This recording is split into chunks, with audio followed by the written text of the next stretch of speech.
coming up on UTRGV-TV. A story released last week ignites conversations on our social media claiming UTRGV does not recycle. We talked to several officials regarding the claim. We tell you why UTRGV Edinburgh Library elevators tend to break down several times a semester. Plus, as we get closer to Breast Cancer Awareness Month, we have an exclusive interview with a breast cancer survivor in this week's Noticias en Español. We have this and so much more. UTRGV TV starts now.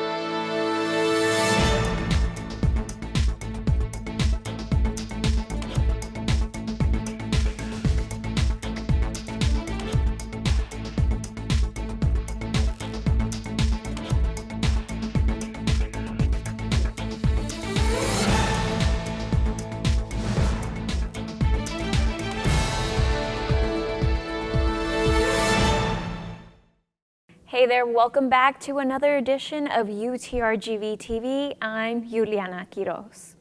A story released last week regarding sustainability on campus ignited conversations on social media claiming UTRGV does not recycle. Our reporter Rocio Villalobos talks to officials from the Office of Sustainability and Facilities Planning and Operations to learn what exactly is happening with the material thrown in the recycling bins.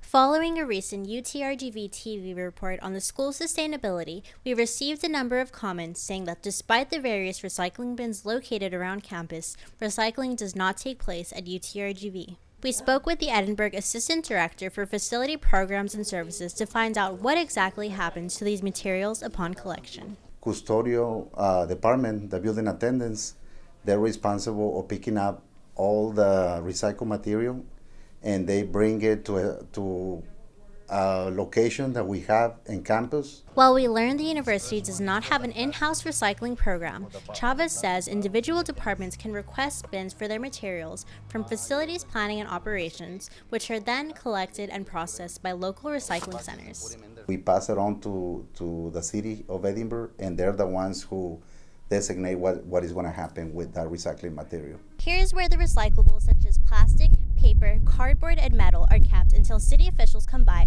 for the bi-monthly pickup. Chavez urges students to read the labels on the bins, which specify what type of material it collects, and to be careful not to contaminate them with non-recyclables that can ruin the entire batch. Sometimes we get food items that they're put in recycle bins. At that moment, whatever is in that recyclable container, it becomes actually trash. Despite the UTRGV custodial staff's efforts to recycle, a 2018 study published by the American Association for the Advancement of Science found that 91% of plastics end up in landfills, which is why the university is working to establish more sustainable practices.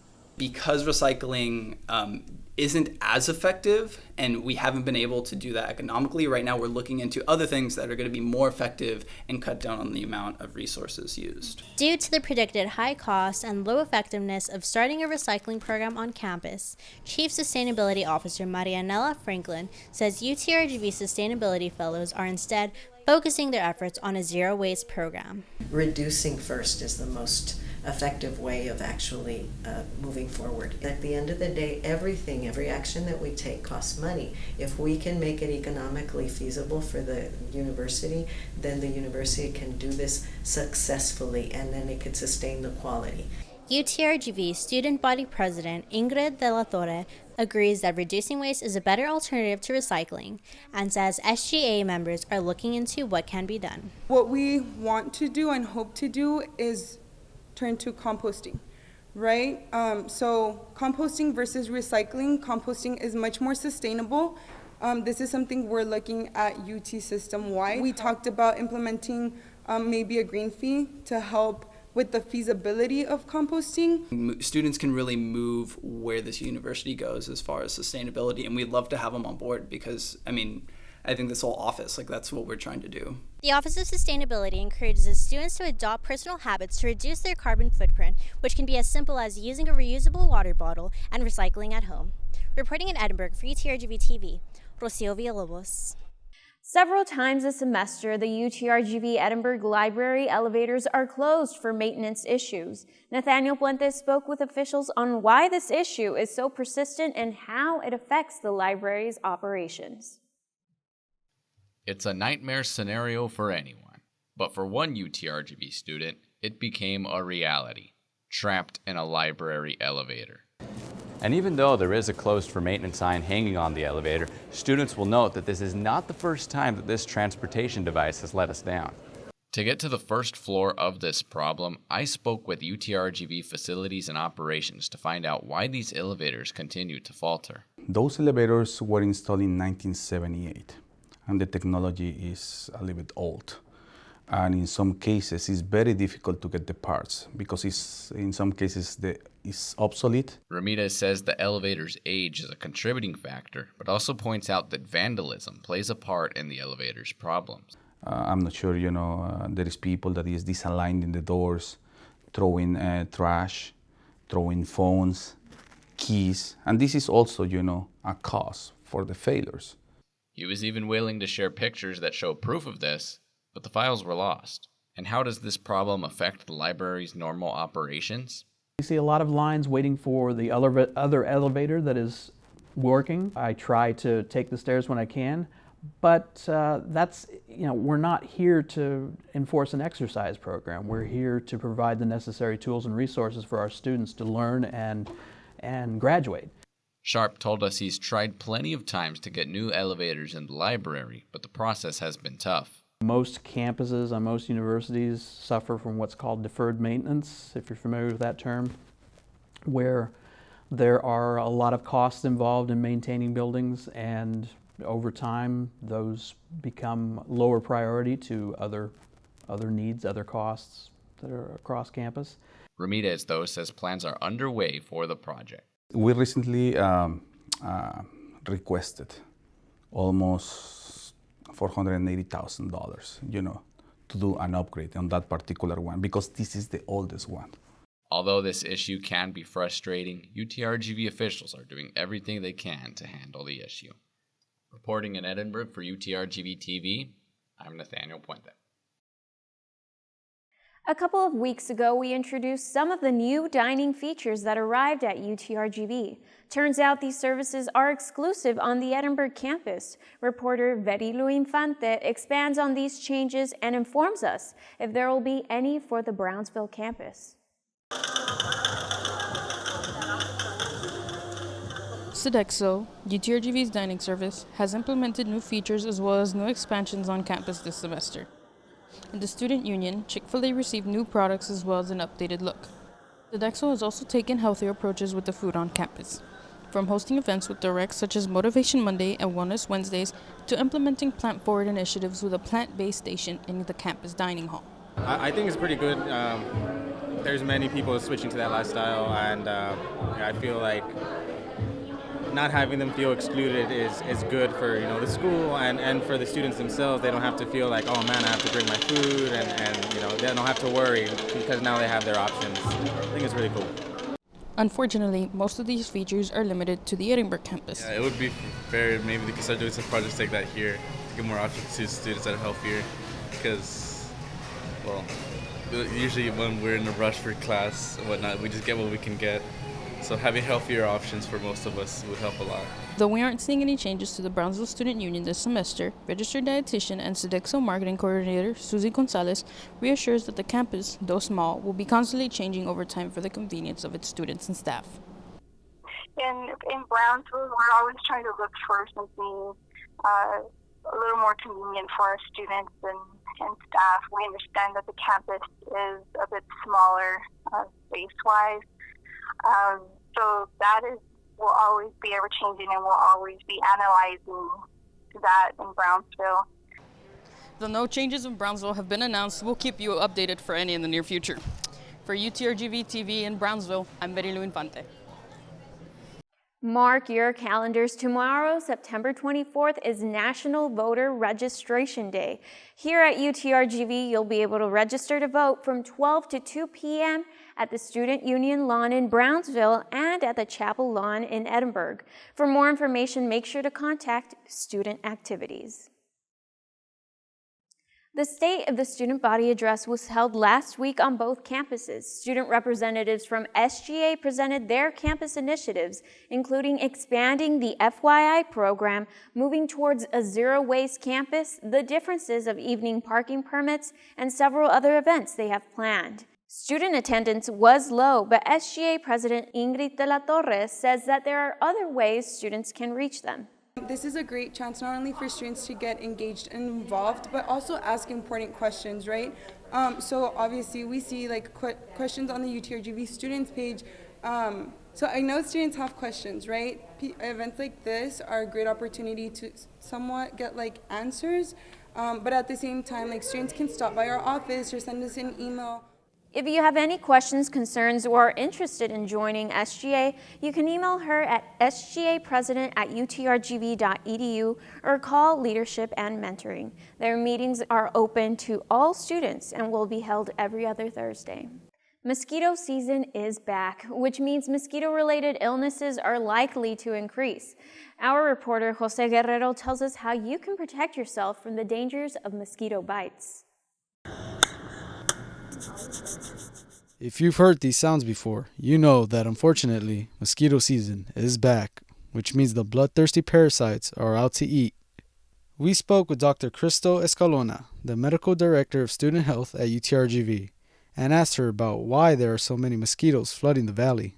Well, so anytime that there's an increased amount of rain, there's increased opportunity for mosquitoes to breed. And so since there's a lot of mosquitoes, they're looking for a bite to eat, and unfortunately, we are food for them. If pots or like tires or things that can hold water that are laying around, if it's got standing water in it, it will totally breed a mosquito. We then asked Dr. Escalona about what illnesses we could contract from a mosquito bite. So people scratch at the mosquito bite, the germs underneath their fingernails dig beneath your skin, set up an infection, and then you can get something called an abscess, which is like a pus pocket. So believe it or not, that's the most common thing you can get from an insect bite. And then you can also get like malaria, you can get West Nile virus, and Zika, of course, famously. And of course, it's a lot less likely that you'll get that than the infected insect bite that I was telling you about. It's a possibility. You're not feeling well, you should absolutely get checked out. And you can get checked out at our student health care clinic in Brownsville or here in Edinburgh. We then asked students about their thoughts on mosquitoes. I don't like mosquitoes. I always get bit, and then, like, to me, they don't benefit me because, like, I'm the one getting stung by them. I don't like mosquitoes because there's a lot of diseases involving mosquitoes, like malaria, Zika. You go outside and you just want to have like a fun day and eat outside, and the mosquitoes are there biting you, and it's very annoying. So that's why I don't like it. Dr. Escalona also recommends wearing protective clothing and using products with DEET in them. Reporting in Brownsville for UTRGV-TV, I'm Jose Guerrero. One thing students should never have to worry about is going hungry. Our reporter Elijah Noriega visits UTRGV's food pantry to tell us more on what you can do if you're on a tight budget. At UTRGV, we have our own food pantry located right inside the University Center. What does a food pantry do on a college campus, you may ask? Christina Vega, the Students' Food Pantry Program Coordinator, gives us more information. The food pantry is here for the students, and one thing that we're constantly trying to fight against is the stigma. And so I just want to tell the students to please come on over and we can help you get set up and you can leave with food the same day. Anyone can donate to the food pantry. Just look for the yellow bins. Vega says, in order for students to get involved, they are required to fill out 2 forms, one in person and one online. And for more information, you can always stop by or go to their website at utrgv.edu/food pantry. In Edinburgh for UTRGV-TV, I'm Elijah Noriega. The International Museum of Art and Science takes part in the National Affair of Welcome Week, aimed at building unity between immigrant and Native communities. During Welcoming Week, held this year from September 17th to the 22nd, participants engage in activities to celebrate the diversity of the RGV. The museum also offering presentations and bilingual galleries tours to recognize immigrant contributions to the community. Certainly, exposing young children to the diversity that is in our community and that in our world around us is an important foundation for learning together, building respect, and eventually working together. Fortescue adding welcoming communities make the country stronger. And here's UTRGV TV's Noticias en Español with our reporter, Kim Mesa. Octubre es conocido como el mes rosa, el mes internacional de la lucha contra el cáncer de seno, una tragedia que puede cambiar tu vida, pero no para todas las mujeres. Para algunas es la oportunidad de renacer. En ese mismo día me iban a decir si era o no era cáncer. Pichardo es una sobreviviente del cáncer de seno. Como muchas mujeres, escuchar la palabra cáncer significaba muerte y es lo que menos esperaba. Porque empecé con una molestia en lo que era la parte de la axila. En la parte de la axila había una molestia, no era nada fuerte, pero era como si me hubiera dado un golpecito y en los senos se sentían como inflamados, como incómodos. Pues ahí sentada viendo, me pasan con el doctor y pues ya nada más los doctores, la doctora dice sí es un tumor, sí es un cáncer. Luchando contra el cáncer la inspiró a escribir un libro que se lanza en noviembre llamado Corazón de Durazno, en el cual escribió con detalle su combate contra el cáncer y fundó una organización llamada Ángeles Sin Fronteras. Para hacer un cáncer es como hacer un pastel, se juntan varios ingredientes, emociones, alimentación, no te estás poniendo atención, estás en una edad propensa, entonces toda esa mezcla de ingredientes hacen un cáncer.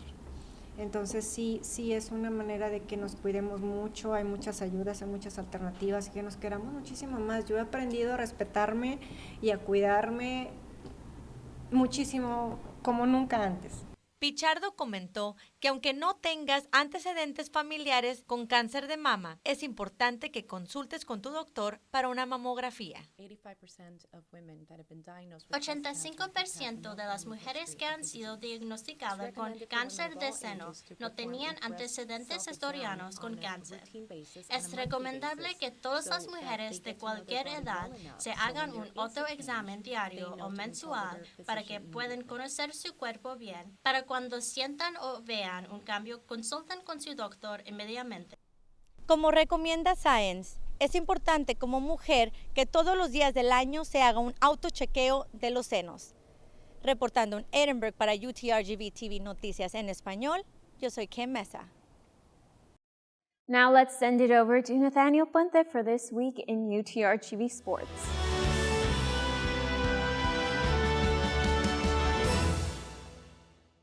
A professor once told me that the fifth week of the semester symbolizes when all starts to go downhill.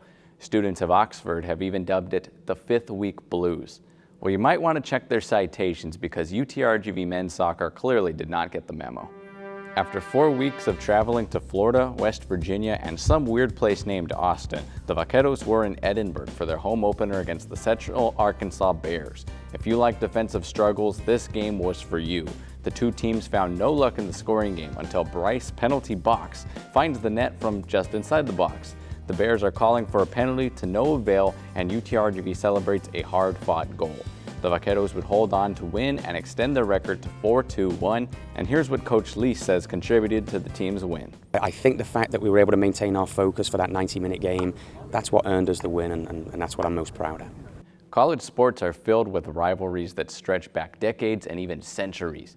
And one of the biggest rivalries of them all is UT versus Texas A&M.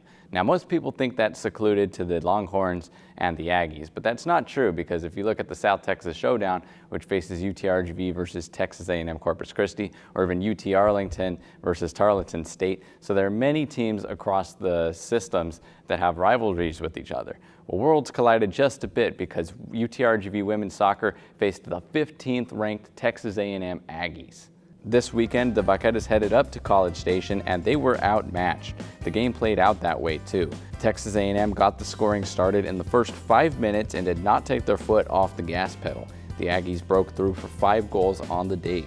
The most notable highlights for UTRGV came on some great saves by Kinga Shemek. And since we're going in alphabetical order here, let's wrap things up with volleyball. UTRGV volleyball wrapped non-conference play up here in Edinburgh at the UTRGV tournament. The team had a couple of Texas foes and a powerhouse Pac-12 school to face, but Barbara Silva and the Vaqueros were up for the challenge. Things started against Texas Southern, where UTRGV offensively annihilated the Tigers. Samaret Carabello came alive with 5 aces as the Vaqueros won in a 3-set sweep. The next match came against Washington State, who proved why they are receiving votes to be a top 25 school. UTRGV won the 4th set, but it was no matter as the Cougars broke 3 to win the game 3-1. The final game of the tournament pitted UTRGV against Houston Baptist. The back-and-forth affair saw each team trade set wins. In the 5th set, the game was tight, and UTRGV took a small lead before Houston Baptist got on a hot streak that would eventually elevate them to a win. Volleyball closed out non-conference play with a 6-8 record and only have WAC opponents to face for the rest of the year. So that's your UTRGV-TV sports highlights for this week. Back to you, Yuli. And here's this week's police reports released to us by UTRGV PD this past week. On September 17th at 8:36 a.m., a female staff member reported that her ex-husband took her university-issued laptop from her residence in Brownsville without her knowledge or consent.